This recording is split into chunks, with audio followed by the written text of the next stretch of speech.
कमलाकांत पाठक जी। जय श्री राधे। राधा वल्लभ श्री हरिवंश महाराज जी। महाराज जी, मैं ये जानना चाहता हूँ कि पाप क्या है। क्या अपने जो कर्तव्य कानून के विरुद्ध आचरण होता है उसमें ही तो दंड मिलता है। तो भागवती कानून है, गीता, वेद, धर्मशास्त्र, ब्रह्म ऋषि, उसके विरुद्ध जो आचरण होता है उसे पाप कहते हैं। शास्त्र के विरुद्ध पाप आचरण और शास्त्र के अनुकूल पुण्य आचरण। जैसे हमारी बहन है, स्त्री है, पत्नी है, वो भी स्त्री है, माँ है, वो भी स्त्री है, पुत्री है, वो भी स्त्री। चारों स्त्री स्वरूप हैं, लेकिन चारों के साथ हमारा व्यवहार बिल्कुल अलग अलग होगा, नहीं होगा। अगर वो चारों के साथ व्यवहार एक जैसा करता तो पापाचारी है। चारों में भगवान बराबर है, चारों का स्त्री स्वरूप है, पर चारों का व्यवहार अलग अलग होगा, नहीं होगा। बेटी का व्यवहार एक अलग है, बहन का व्यवहार अलग है, माँ से व्यवहार अलग है, और पत्नी से एक अलग व्यवहार है। व्यवहार अलग अलग हुआ तो व्यवहार में जो शास्त्र विरुद्ध आचरण किए जाए, अरे बोले कितना पापी आदमी अपनी बिटिया की तरफ भी गंदी दृष्टि से देखता है। कहा जाता है ना पापी। धर्म विरुद्ध आचरण करना उसे पाप कहते हैं, और उसको दंड मिलता है भागवतिक। उसकी बुद्धि, उसका मन उसको जलाता है, और फिर उसको नरक आदि की यंत्रणा प्राप्त होती है, और इस लोक में बड़े भयानक भयानक उसको दंड मिलते हैं। एक्सीडेंट हो गया, चकनाचूर हो गई टांग, या गाड़ी में बैठकर जल गए, शीशा नहीं खुला, ये सब दंड ही तो मिल रहे हैं, पाप कर्म के दंड हैं। जन्म हुआ ऐसे वैसे, या भयानक कैंसर, भयानक रोग, ये पाप ही तो है ना, पाप कर्म का फल भोगना पड़ रहा है। समझ पा रहे हैं आप? धर्म विरुद्ध आचरण को पाप कहते हैं। जैसे अपनी पत्नी है, उसके प्रति काम भाव करो, पाप नहीं है, लेकिन दूसरे के प्रति काम भाव, वो आपका पाप हो जाएगा। किसी भी माता बहन की तरफ, किसी की भी तरफ करो, वो पाप हो जाएगा। तो आजकल पापे की वृद्धि ज्यादा हो रही है। अभी बॉयफ्रेंड गर्लफ्रेंड वाला जमाना, अब इसमें पाप ही नहीं समझा जा सकता। एक बार सनातन धर्म में जिसको हमने वर्ण कर लिया, आजीवन निर्वाह किया, हमारा भारत देश ऐसा, हमारा कोई विदेश वाली थोड़ी परिपाटी यहाँ की है। यहाँ तो तस्मात् शास्त्रम प्रमाणन्ते कार्याकार्य व्यवस्थित हो। क्यों भाई, समझ पा रहे हो आप जी? अच्छा महाराज जी, एक थोड़ा जिज्ञासा है जी। अगर हमारे कर्तव्य करते हुए, जैसे हम कहीं कर्तव्य कर रहे हैं, कोई नौकरी कर रहे हैं, उसमें अगर कुछ काम करते हैं जिससे कोई मतलब अगले व्यक्ति को दुख होता है, वैसे मेरा काम है, हम वहां पे काम करते हैं, तो वो फिर कैसे उससे मतलब अब हमको समझना होगा। जैसे हम लोग कहीं भी काम कर रहे हैं, एयरपोर्ट पे कहीं किसी यात्री के साथ, वो मेरा कर्तव्य है, लेकिन उसको तो लगता है ये गलत है। नहीं तो हमें, अगर वो गलत है और हमें उसकी पिटाई करनी पड़े, उसकी सामान छीननी पड़े, वो सामान हमें सरकार को जमा करनी पड़े, उसे जेल भिजवाना पड़े, तो ये हमारी पूजा होगी? वो रोए या चिल्लाए और श्राप दे या गाली दे, उसको तो दंड मिल रहा है या नहीं? बिल्कुल नहीं आएगा, पूजा की श्रेणी में आएगा। और हम कह रहे हैं हिंसा करना पाप है ना, लेकिन हमारे आर्मी के जवान सामने से आतंक आ रहा है और 10 20 50 को शूट कर देते हैं, तो पूजा हुई, अपराध नहीं, वो पाप नहीं है। क्योंकि वो अधर्माचरण करके लाखों को दुख पहुंचाने आ रहे थे, और उनकी ड्यूटी है कि देश की रक्षा के लिए उनको तुरंत शूट, उनसे पूछा थोड़ी जाएगा क्या आतंकवादी हो या साधारण आदमी, इतने तो गला काट देंगे। वो शंका होते ही उड़ा दो, क्योंकि सीमा के विपरीत आ रहे हो आप। हमारी सीमा में बिना सूचना के, बिना उसके विपरीत, तो हमारे अधिकार के अनुसार तुम्हें दंड दें। अब मान लो आप एयरपोर्ट में हो, अब कोई नाना प्रकार की सामग्री इधर उधर कर रहा है अधर्माद, अब आप सामग्री भी छीनेंगे, उसके ऊपर सजा भी लगाएंगे, आप उसको कानूनी दंड देंगे, तो ये आपकी पूजा हुई। राष्ट्र सेवा और ये भगवत सेवा दोनों मानी जाएगी, क्योंकि अधर्माचरण को रोकना, अधर्म प्रवृत्तियों का शासन, अब उसको तो बुरा लगेगा ही ना, तो उसका बुरा लगना, उसके कर्म का दंड उसको मिलेगा, उसमें आपको कोई पाप नहीं लगेगा। उससे मेरा जो मन व्यथित होता है ना, मतलब वो आप सही ज्ञान न रखने के कारण होता है। मन तो व्यथित अर्जुन का भी हो रहा था कि इनको कैसे मारे, हमारे दादा हैं, ताऊ हैं, भैया हैं, चाचा हैं, तो भगवान ने यही कहा मार इनको, काट, क्योंकि अधर्माचरण में सबको काट के फेंकवा दिया। तो उसी के लिए हमें मार्ग नहीं, बिल्कुल मार्ग मन व्यथित ना, धर्म विरुद्ध आचरण मत करना। धर्म आचरण, अगर आपको अधिकार पद मिला है, हम इसीलिए बताया, आपको सरकारी अधिकार पद मिला है कि आप ऐसे ऐसे करें, और उसके समय आपको पिटाई करनी पड़ती है, वो जो दूषित पदार्थ लिए जा रहा है या धर्म विरुद्ध कानून विरुद्ध पदार्थ ले जा रहा है उसको छीनना, सरकार को समर्पित करना, उसको दंड देना, उसको सजा दिलाना, ये आपका कर्तव्य है। आपको दुखी नहीं होना, उसमें आपको आनंदित रहना। धर्म से चलने वाले को दुख नहीं भोगना है, दुखी नहीं होना है। ये तो समझना पड़ेगा, अपने कर्तव्य को समझना। दुखी होने के लिए थोड़ी है। मान लो डॉक्टर है, अब इतना बड़ा सड़न पैदा हो रही कैंसर के, वो काटेगा, अब वो कह दे कि मैं तो नहीं, उसका कर्तव्य, अगर वो दया करेगा, काटेगा नहीं तो पूरा शरीर नष्ट कर देगा कैंसर।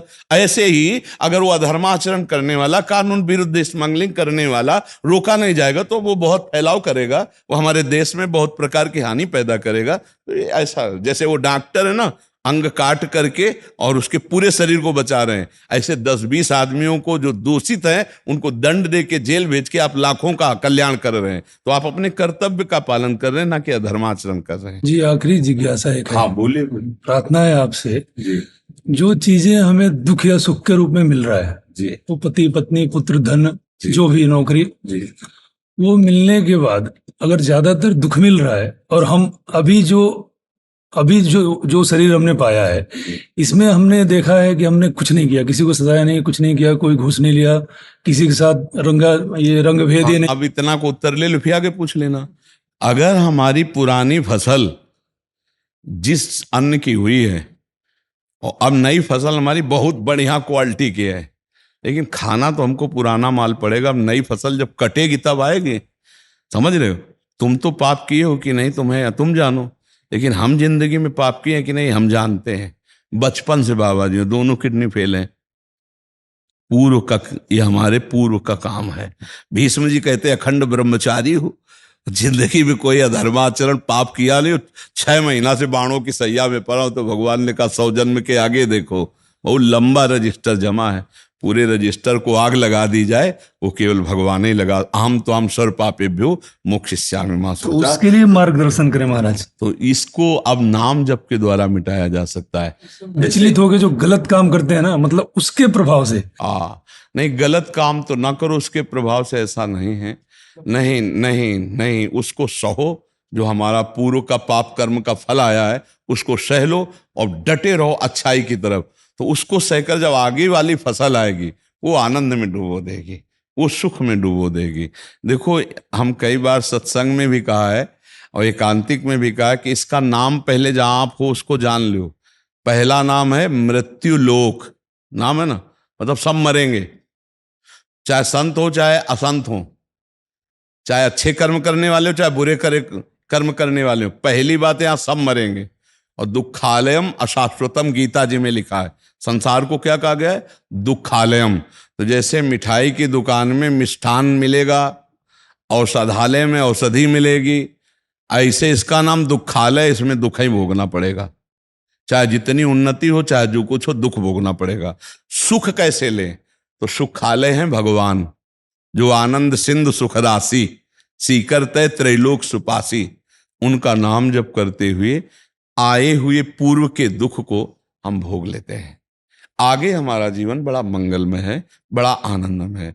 जैसे आप लोग कितना भजन करते होगे आप जानो, हम तो बचपन से कर रहे हैं, पर कितनी बड़ी कृपा है इस जन्म के भजन की कि ऐसी स्थिति में भी 12:30-1 के बीच में बैठ गए थे, नहा धो के 2 बजे तो रोड में आ गए थे। 50-60 हजार लोग रोड में होते हैं, सबसे राधे श्याम करते हुए, और तब से अखंड चल रहा है बोलना, सत्संग एकांतिक वन विहार सब अखंड चल रहा है। भला किडनी फेलियर की इतनी सामर्थ्य होती है? ये है हमारे भगवान की कृपा, ये है हमारे सतमार्ग में चलने की नवीन खेती का फल।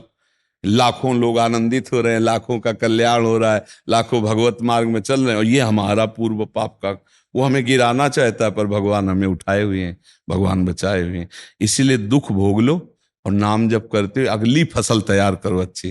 जैसे देखते हो कि कोई अच्छा कर्म करता है और दुख भोग रहा है, और एक बुरा कर्म कर रहा है और सुख भोग रहा है, तो इस समय वो बुरा कर्म करके अपनी खेती बुरी बो रहा है, लेकिन पूर्व में उसकी अच्छाई रही है तो इसलिए वो सुख भोग रहा है। अब ये जो नई खेती का फल आएगा तब उसको पता चलेगा। कोई धर्मात्मा पुरुष धर्म कर रहा है, ये इसकी नई खेती है, लेकिन पूर्व में उसने पाप किए हैं, तो उस समय जो उसको दंड मिल रहा है, मतलब कदम कदम पे परेशानियां आ रही और बहुत धर्मात्मा है, तो इसके पूर्व का पाप है। ये अच्छे से समझना होगा। बिना पाप के दुख नहीं। तो बोले पापी आदमी को क्यों दुख नहीं मिल रहा? मिलेगा, उसके पुण्य नष्ट होने दो पहले, क्योंकि अगर पुण्य बचे रहेंगे तो उसको दुख में बाधा पहुंच जाएगी। थोड़ा पुण्य नष्ट होने दो, और वो खुशी से पाप कर रहा है कि हम तो पाप करते हैं, हमें दुख ही नहीं मिल रहा, सुख मिल रहा है, और समझ पा नहीं। तो जहां पुराने पाप और नए पाप दोनों मिले, ब्लास्ट हो जाएगा। इसलिए हमें लगता है कि जीव को पाप कर्म नहीं करना चाहिए। वर्तमान में धर्म पूर्वक आचरण करो, पूर्व के जो पाप का परिणाम दुख आवे उसे हंसते हंसते भोग लो। नाम जब से ये दम मिलेगी कि आप भोग लोगे, हंसते हंसते भोग लोगे। मिटाया नहीं जा सकता, प्रारब्ध भोग को नहीं मिटाया जा सकता। जो बाण छूट गया वो नहीं मिटाया जाता। जो तूणीर में है वो भस्म कर दो, उसे संचित कर्म कहते हैं। आगे जो हमारा है वो सही हो रहा है, लेकिन जो पूर्व शरीर रचने के समय कि 10 वर्ष की अवस्था में तुम्हें चोट लगेगी, 20 वर्ष की अवस्था में तुम्हारा हाथ टूटेगा, तुम्हारे कैंसर, वो सब पक्का होगा। तो अब उसके लिए हमें क्या घबराना, सबके हो रहा है। तो नाम जप करते हुए हम उसको सहन करें, पापाचरण बिल्कुल न करें, दुख से ऊब कर कोई पापाचरण न करे, क्योंकि हमने पापाचरण किए तो दुख आया। अब हम अच्छे आचरण करेंगे और दुख को भोग लेंगे, तो अंतिम हमारा बहुत आनंद में व्यतीत हो जाएगा, और अगला जो हमारा आएगा वो बहुत आनंदमय होगा। समझ पा रहे हैं जी? हरिओम जी। राधे राधे महाराज जी, आपके चरणों में कोटि कोटि नमन। महाराज जी, प्रेम क्या है? किसी को याद करना प्रेम है, किसी के बारे में सोचना प्रेम है, हर वक्त उसकी ख्याल रहना प्रेम है, या उसका चिंतन या उसके बारे में सोचना प्रेम है? सब एक ही बात है। याद करना, चिंतन करना, सोचना, पर प्रेम शब्द सार्थक होता है सच्चिदानंद पे। किसका है? आपका है। आजकल जो प्रेम शब्द का प्रयोग पार्थिव पांच भौतिक शरीर के भोग को कहा गया, उसे प्रेम नहीं, उसे काम कहा गया है। ये जो पुरुष स्त्री संबंधी आकर्षण है, बोले प्रेम है, इसे काम कहते हैं, प्रेम नहीं कहते।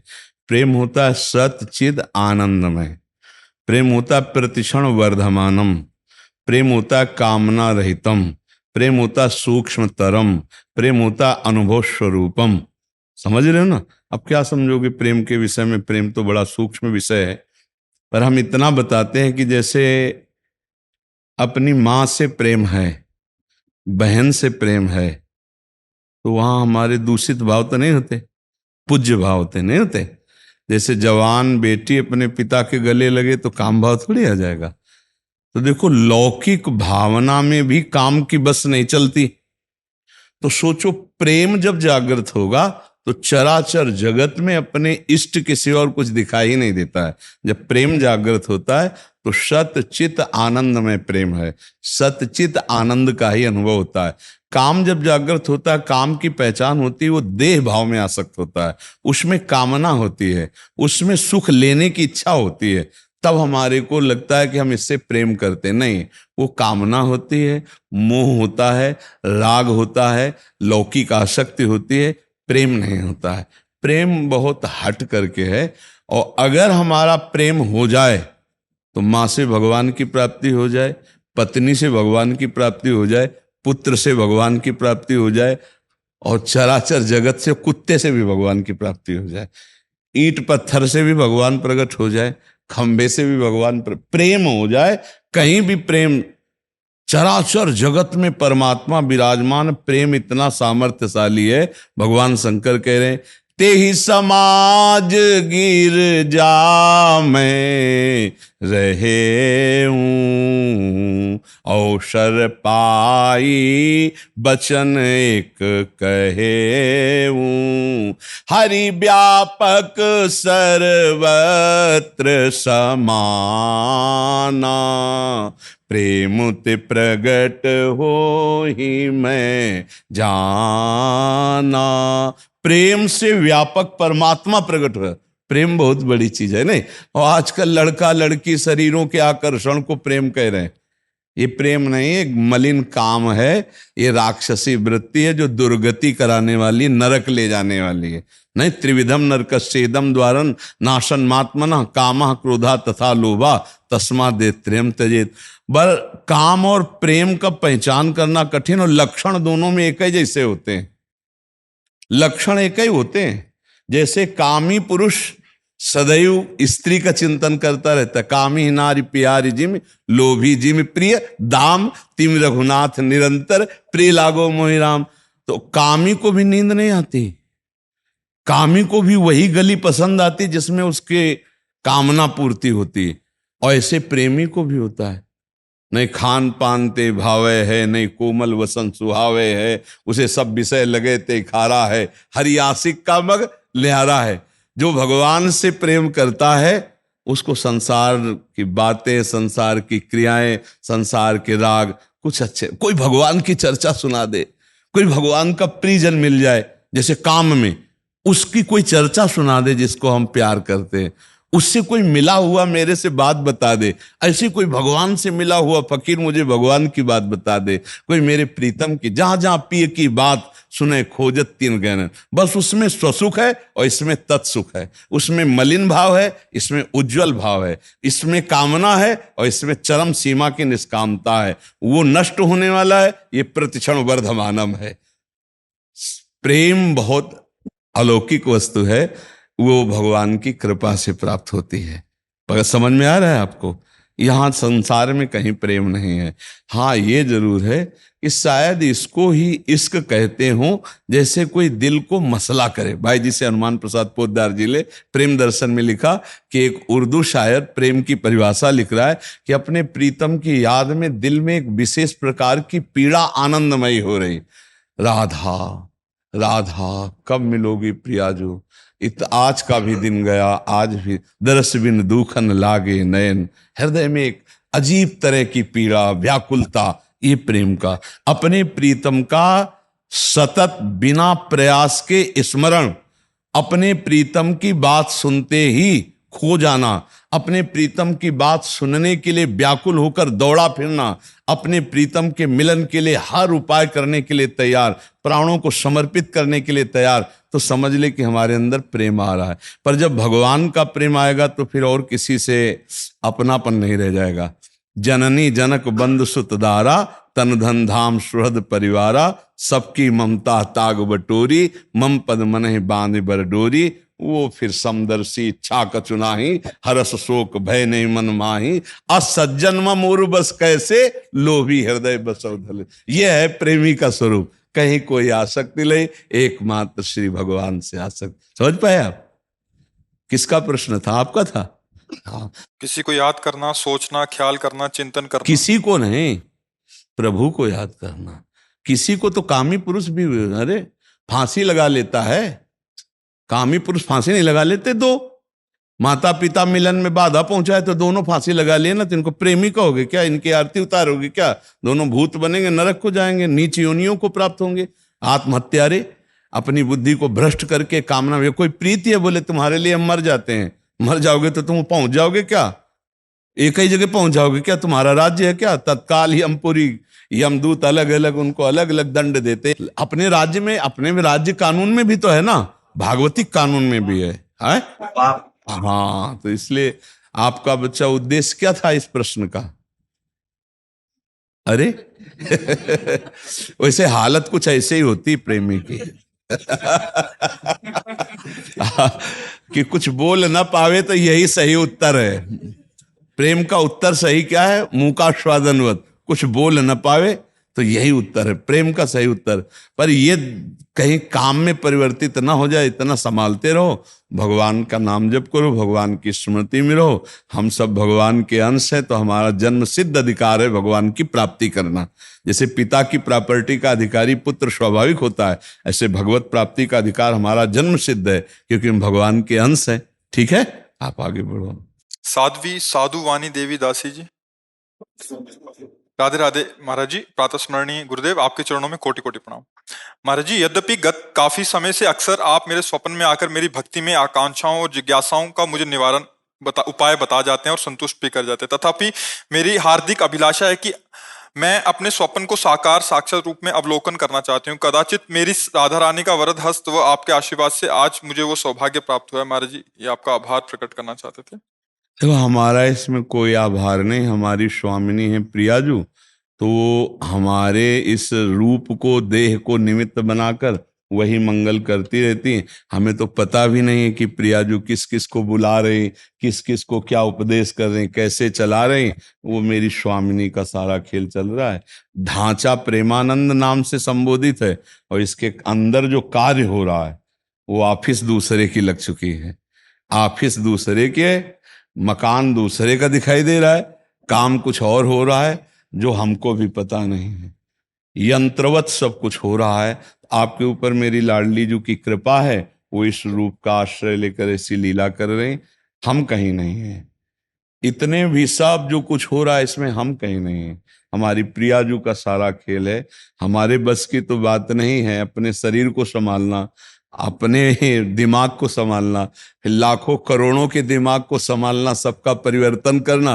ये मेरी श्री जी का, मेरे इष्ट का प्रभाव है। वो आपको बहुत प्यार करते हैं, आप उनके निज सखी हैं, तो वो स्वप्न में ऐसा अनुभूति करा रहे हैं। और आप सच्ची मानिएगा कि स्वप्न में प्रगट में महापुरुषों का सानिध्य जैसे भी मिले, स्वप्न में या प्रगट में, अमोघस्य।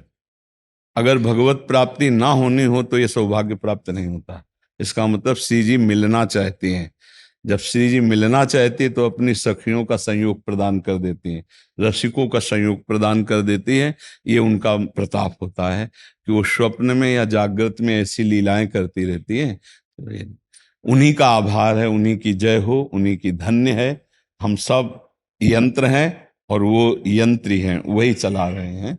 बस हमारी अपनी तरफ से श्री जी की कृपा का जो अनुभव की प्रेरणा है कि नाम न छूटे। बस जागृत स्वप्न सुषुप्त स्फुरत में राधा पदाब्ज छटा, वैकुंठे नरकेथवा मम गतिर नान्यास्तु राधाम बिना। जागृत में, स्वप्न में, सुषुप्त में एकमात्र प्रियाजू जिस पर श्री कृष्ण बहुत प्रसन्न होते हैं, उसे प्रिया चरणों की प्रीति प्रदान करते हैं। और प्रिया चरणों की प्रीति जिसे प्राप्त हो गई, श्री कृष्ण उसके अधीन हो जाते हैं। ये रहस्य, ये तो आपको पता है। आपके ऊपर श्री कृष्ण की असीम कृपा हुई कि प्रियाजू के चरणों, अब प्रियाजू के चरणों की प्रियता का तात्पर्य है लालजू अधीन होकर संग यस्यास्ते बत्किंकरीश बहुसस चाटूनी वृंदाटवी कंदर्पा कुरते तवैव किमपि प्रेप्सु प्रसादोत्सवम। श्री जी के चरणों में प्रीति होती है, लालजू उसके चरणों में प्रणाम करने लगते हैं कि मेरी प्यारी जो को सुख पहुंचाने वाली है, किंकिरी है, ये मंजरी है, दासी है। तो यस्यास्ते बत्किंकरीश बहुसस चाटून वृंदाटवी कंदर्पः कुरते तवैव किमपि प्रेप्सु प्रसादोत्सवम।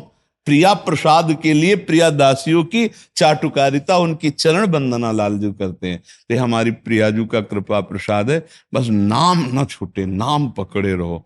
नाम जपते हुए हमारे अंदर जितने भी विकार हो सब खत्म हो जाएंगे। सबसे बड़ा विकार अविद्या है, अविद्या, देहाभिमान, देह भाव, इसका नाश होकर के ही भाव देह में प्रवेश होता है। तो श्री जी की बहुत कृपा है जो स्वप्न में और जागृत में संतों का स्मरण करावे, सानिध्य प्रदान करावे। बिना संत, हम एक दो बार सत्संग में बोले कि जब किसी को भगवत प्राप्ति होनी होती है तो पहले भगवत प्राप्त संतों का दर्शन कराया जाता है।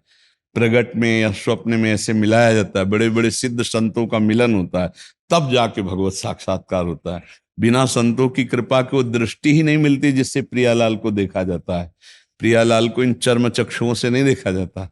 जो हृदय के नेत्र हैं, मानस नेत्र, वो संत कृपा से खुलते हैं, गुरु कृपा से खुलते हैं, रसिकों की कृपा से खुलते हैं। चक्षुरुन्मीलितम मेन जी। मैं इस्कॉन से दीक्षित हूँ, तो वो टाइम से मैं राधा राधा राधा को याद कर रही थी। तो लास्ट गुरु पूर्णिमा बॉम्बे स्वप्न में आए। मेरी इच्छा थी, मैं आपसे आपने कहा था कि राधा नाम गुरु से लेकर रखना चाहिए, तो उसमें शक्ति प्रभावशाली होता है। तो मैं नहीं आपके पास आ पहुंची। लास्ट गुरु पूर्णिमा मेरे स्वप्न में आप आए, आप मेरे घर में आए थे। मैंने आपको कहा महाराज जी मुझे दीक्षा दीजिए। उन्होंने स्वप्न में मुझे कहा मुझसे क्या मांगती हो, लो राधा रानी से लो दीक्षा। तो आप स्वयं ही राधा रानी बन गए महाराज जी। तब से मैंने आपको, आओ श्री जी लीला करती रहती, उन्हीं का खेल है, उन्हीं का खेल है, वही उन्हीं का खेल है। मतलब मैं परसों आई थी आपके यहाँ पे दर्शन करने के लिए। परसों रात में मैंने आपको स्वप्न में दर्शन कर लिया। सुबह फिर मैं इनसे लेने आई आपकी इजाजत के आपके दर्शन मुझे हो जाए। बड़ी कृपा है। इसे छुपाओ और अंदर ही अंदर इसका स्वाद लो। ये जो कृपा होती है ना, इसको छुपा ले। फिर आगे अगर हम इसको थोड़ा भी चूक कर देंगे तो आगे आना बंद हो जाता है। इसलिए इसे छुपा ले, कभी किसी से कहे ना। यहाँ तो कह दिया कोई बात नहीं, कभी किसी से कहना नहीं, तो ये क्रमशः बढ़ता जाएगा। फिर क्या होता है, फिर लीलाएं शुरू हो जाती हैं प्रियालाल की, वो खेलने लगते हैं साथ। वो उन्हीं की कृपा से होता है। बस चुपचाप चलते रहिए, अपने को छुपाते रहिए। मतलब पूरे मेरे घर में राधा राधा राधा राधा लिखवा रहे हैं, यहाँ लिखो यहाँ लिखो, पूरे घर में राधा राधा आपने लिखवा दिया। हम भी राधा ही घर में रहते हैं। हमारी कुटिया में ना कोई इतनी जगह नहीं बका होगी जहाँ राधा राधा राधा राधा पूरी कुटिया हम जैसे ऐसे बैठते हैं ऐसे पूरा राधा भवन है। राधा राधा राधा राधा राधा राधा राधा। हमारे जो सब बच्चे हैं ना, सबने लिख लिख करके नाम दिया है। जैसे ये नाम लिखा है ना, जैसे ये नाम लिखा है ना, ऐसे पूरी कुटिया में मतलब दसियों हजार नाम लिखे होंगे पूरी कुटिया में। तो सुबह से साहब जिधर दृष्टि डालो राधा राधा राधा राधा भवन में रहते, राधा राधा राधा राधा। खूब नाम जप करो। सबसे प्रार्थना है कोई गंदा कार्य मत करो, क्योंकि पाप कर्म अवश्य में भोक्तव्यम, भोगना पड़ेगा। हम बार बार इस नाटकबाजी का खंडन करते हैं कि कोई भी छू छा जंतुर मंतुर ये सब किसी की सामर्थ्य नहीं मिटा दे। नहीं, आज सत्संग में सुना ना, वही हम इसीलिए रोज इस बात को टॉपिक रखते हैं, क्योंकि अब कलयुग में ऐसी लीलाएं चल गई है ना। अरे भाई पूछो मत, लक्ष्मण जी के लिए हनुमान जी को जाना पड़ा ना, द्रोणागिरी उखाड़ के लाए ला। आज वहां लंका से पूरे घर से ही तो उखाड़ कर सुशेल वैद्य को लाए। दवाई पीसी गई, दवाई डाली गई लक्ष्मण जी के मुख में। इससे आप समझ लो कि राम जी से बड़ा कोई जादूगर नहीं।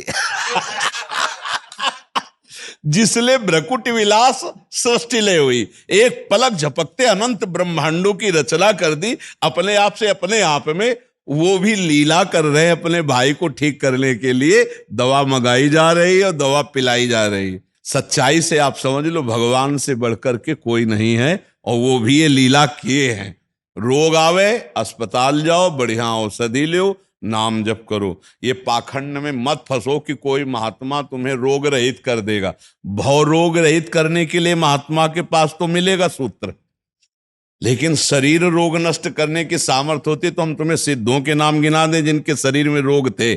रामकृष्ण परमहंस जी के कैंसर गले में, भाई जी महाराज हनुमान प्रसाद पोद्दार जी के उदर में, कितने हम तुम्हें सिद्धों को बताएं। श्री स्वामी सत्संगानंद जी की पीठ में बड़े बड़े भयानक रोग, बड़े बड़े कष्ट देखे गए। तो अब आप समझो अवश्य में भोक्तव्य में पूर्व प्रारब्ध भोग रहे हैं, और सिद्ध महापुरुष भगवान को प्राप्त हो गए। तो इसलिए नाटकबाजी में न फंसो, पाप कर्म भोगना पड़ेगा। इसलिए अभी तक जो पाप हुए उनको नष्ट करने का उपाय है कि अबलो नसानी अबना नसियों, आज तक किया अब आगे नहीं करूंगा। और खूब राधा राधा जपो, राधा वल्लभ श्री हरिवंश, राधा राधा राधा। श्री जी बड़ी कृपाल में क्षमा कर देंगी। भगवान की शरण में आ जाओ, खूब नाम जप करो और अच्छे काम करो, दूसरों का हित करो, राष्ट्र की सेवा करो, परोपकार करो और नाम जप करो। इससे बढ़िया जीवन क्या होगा। कोई नशा न करो। अगर हमारे पास आए हो, हमारे दोस्त बनना चाहते हो तो शराब मत पीना, मांस मत खाना, किसी माता बहन की तरफ गंदी दृष्टि मत देखना। इतना संभाल लो तुम, राधा राधा जपो, फिर देखो क्या आनंद आता है। जो दुख सुख आवे उनको सहा जाता है। ये सब धोखे में न रहना कि कोई तुम्हें मिटार देगा। वशिष्ठ जी जैसे महापुरुष कोई बिरले होते हैं। सदानंद जी, पिता जनक जी, जरा सोचना, और इधर वशिष्ठ जी। लेकिन 14 वर्ष का वनवास जहां राज तिलक होले जा रहा था, दशरथ जी का मरण, कौशल्या जी का सुहाग उजड़ना, सिया जी का हरण, कोई रोक पाए। बड़े बड़े ब्रह्म ऋषि थे, भगवान स्वरूप हैं। वशिष्ठ को भगवान कहा गया, भगवान वशिष्ठ। और ज्ञानी जनक जी के गुरु पद पे विराजमान हैं। सदानंद जी गुरु कुल गुरु हैं। तो हम आप लोगों को समझाना चाहते कि आज के नौटंकी नाटक में मत फंसो। एक उपाय है जो आपको सब दुखों से मिटा देगा, नाम। नाम संकीर्तनम यस्य सर्व पाप प्रणाशनम। और दुख देने वाले पाप होते, पाप नष्ट हो गए, परम सुखी हो जाओगे। परम सुखी का मतलब है शरीर से सुखी लगे, आत्मानंद में। शरीर तो नष्ट ही होगा आज, नहीं तो कल नष्ट हो जाएगा, चाहे भजनानंदी का हो चाहे पापी का हो। दोनों के शरीर नष्ट होंगे, समझना।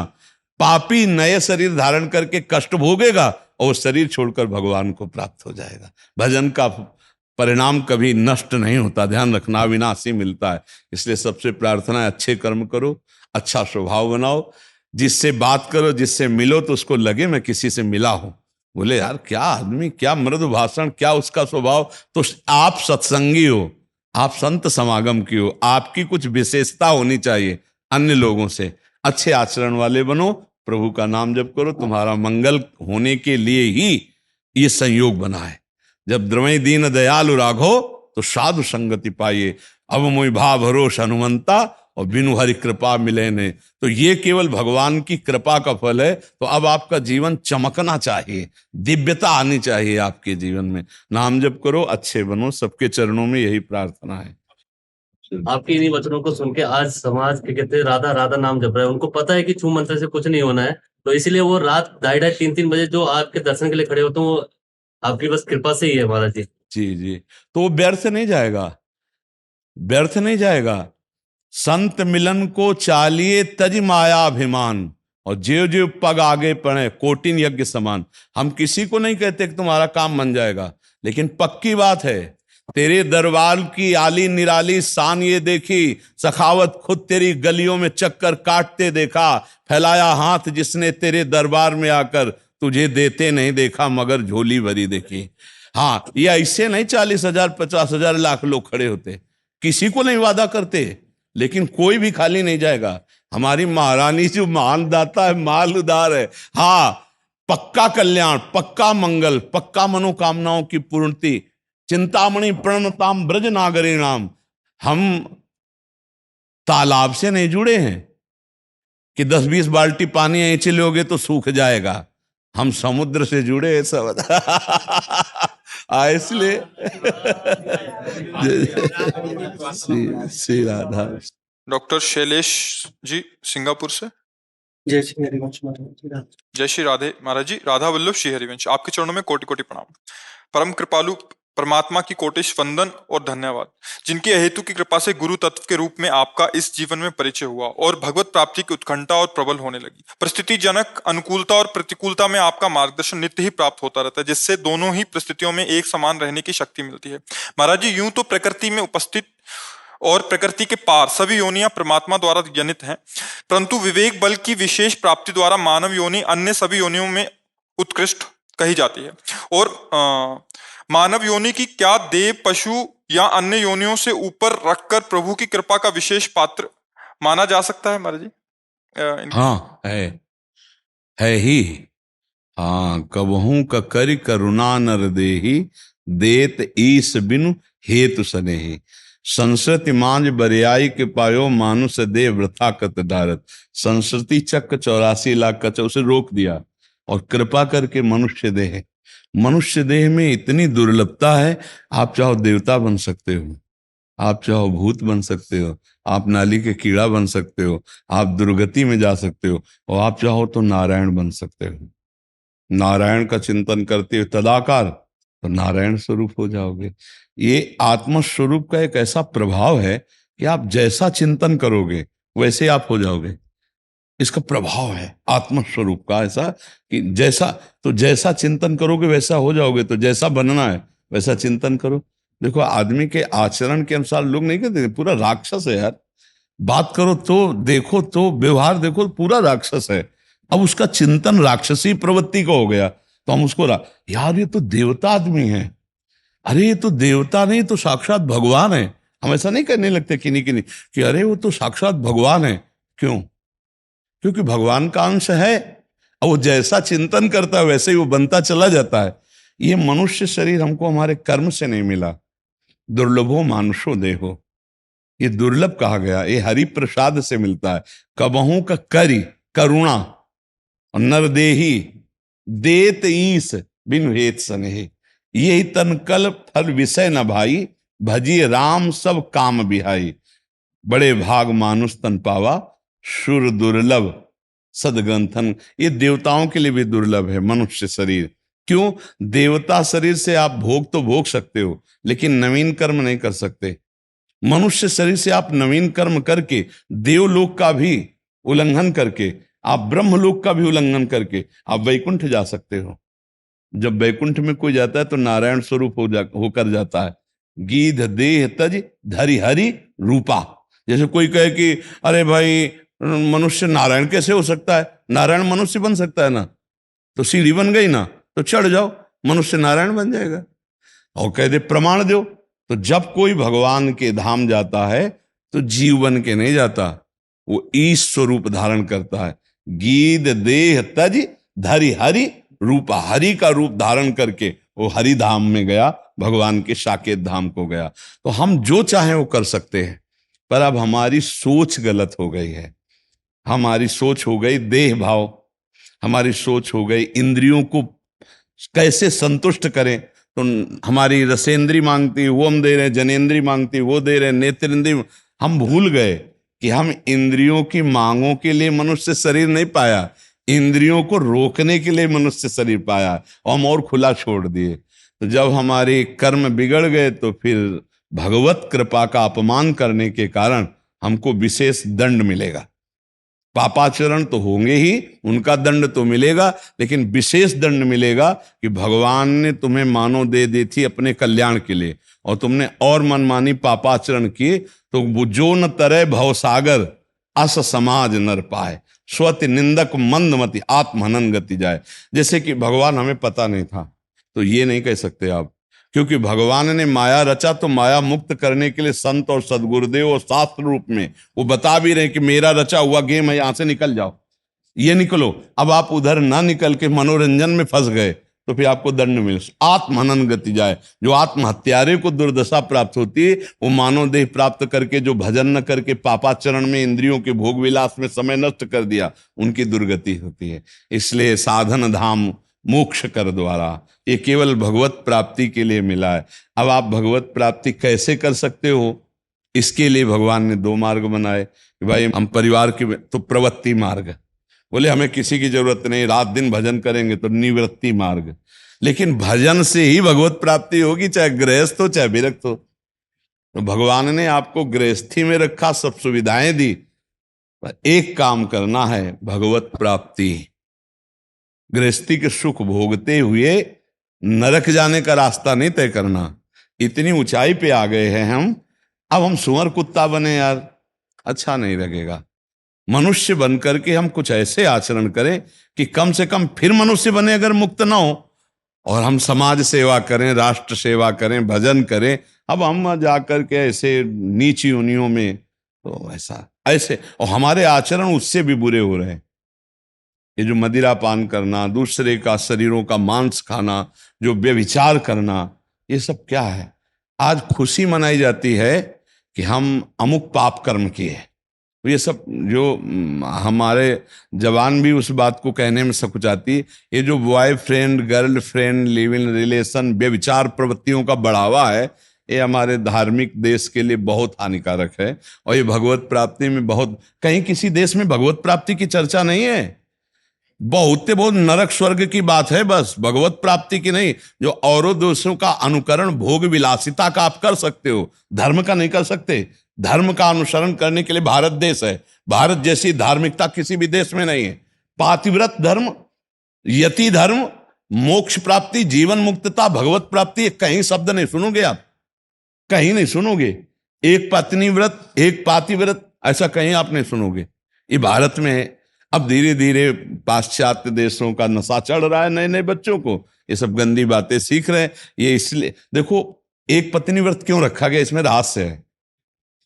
पहली बात तो आपको घृणा हो जाएगी। आप देखना, हमारी बात को गंभीरता से पकड़ना।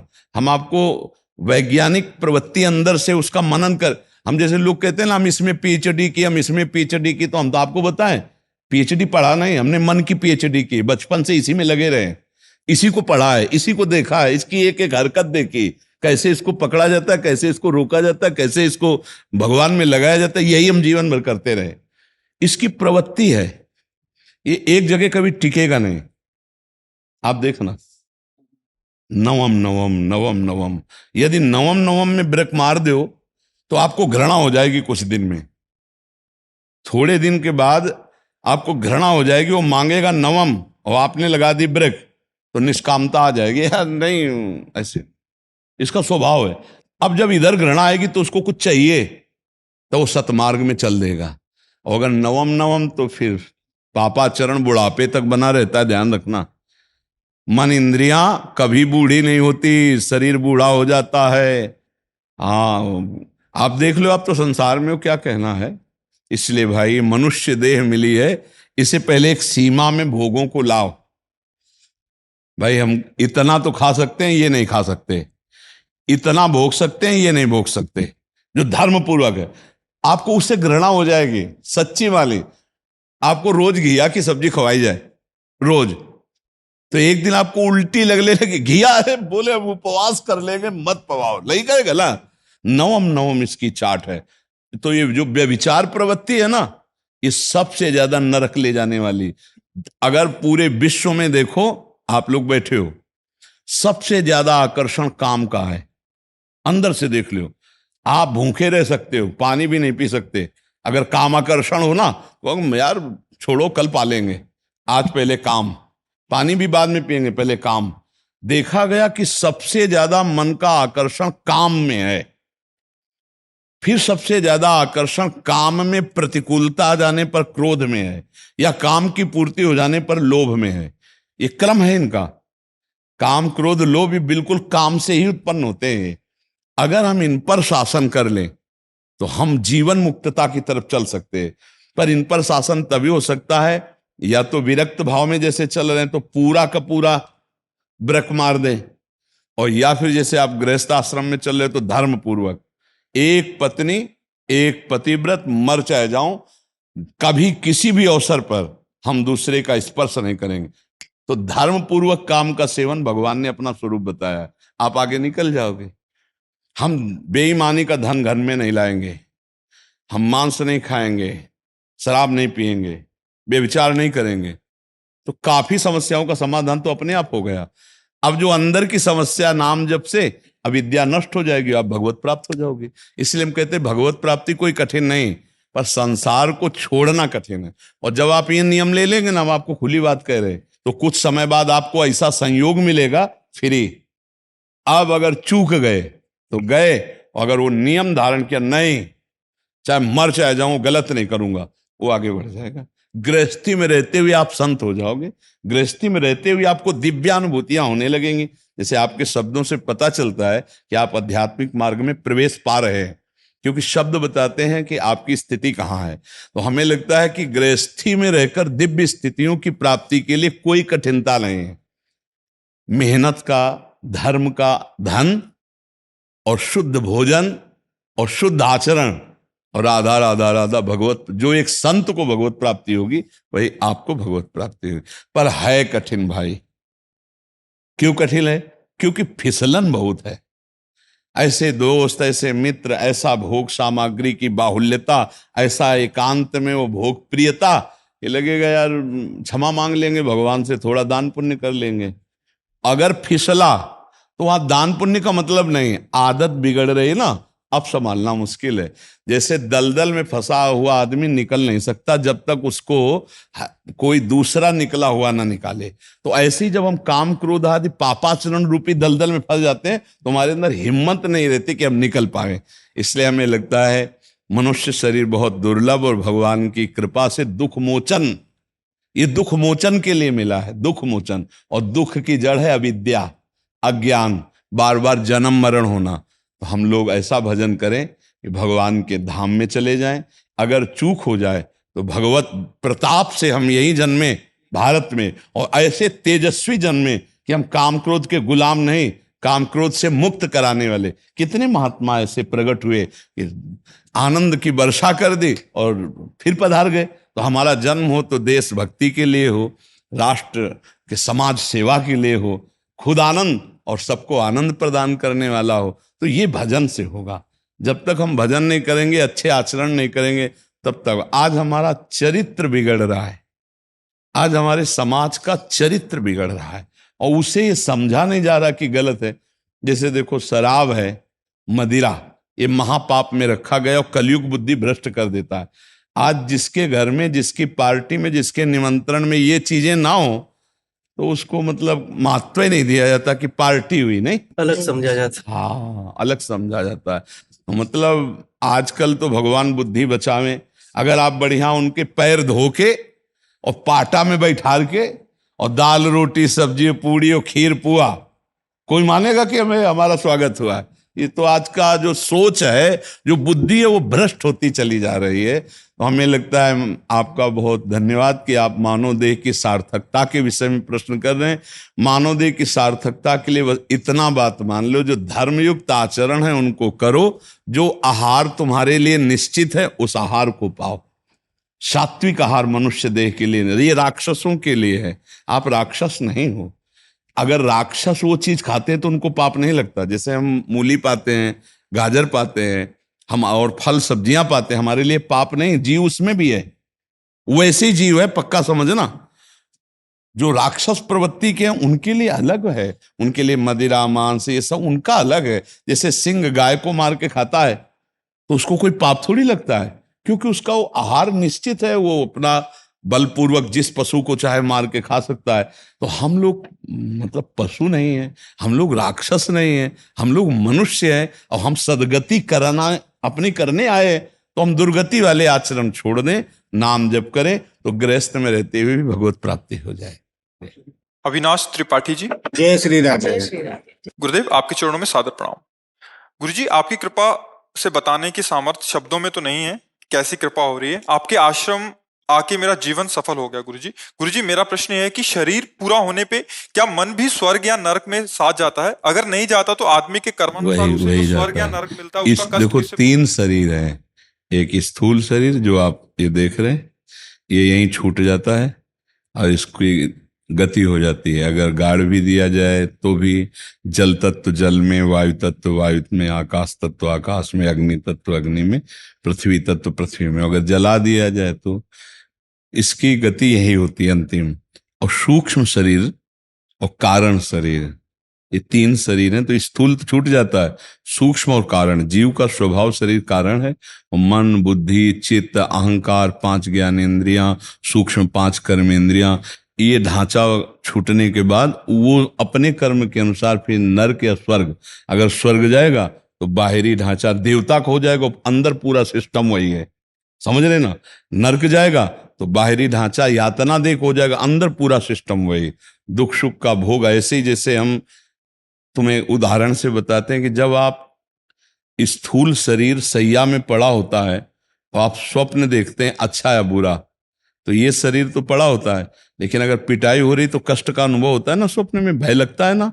अगर सुखद होता है तो सुख लगता है कि नहीं लगता। तो सुख दुख दोनों का अनुभव करने वाला स्वाप्निक देह कुछ मिनट कुछ घंटे के लिए होता है, और ये स्थूल शरीर सोया हुआ है, इसका तो भान भी नहीं होता कि हमारा एक शरीर स्थूल सोया हुआ है, लेकिन उस समय हम सुख दुख भोगते हैं ना।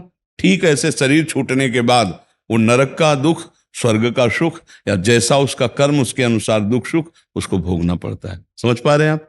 इसीलिए हमें जीते जी ऐसी स्थिति करनी है मन की कि भगवान में लग जाए तो दुख सुख से बच जाएगा। सावई मना कृष्ण पदारविंदो, मन हमारा श्री कृष्ण चरणों में लग जाए, प्रियाजू के चरणों में लग जाए, तो पाप पुण्य दोनों नष्ट हो जाएंगे, हम सदा आनंद में हो जाएंगे, सुख दुख से परे प्रसन्नता आनंद में, भगवदानंद में डूब जाएंगे। इसीलिए सत्संग किया जाता है, नाम जप किया जाता है, भगवान की लीला कथा गाई जाती, सुनी जाती, जिससे हमारा मन भगवान में लग जाए। भगवान में लग गया काम बन गया, और मन अगर पाप में लगा तो दुर्गति, थोड़ा पुण्य किए तो स्वर्गात फिर जन्म ले, और भगवान में लग गया तो सदगति हो जाती है। समझ गया?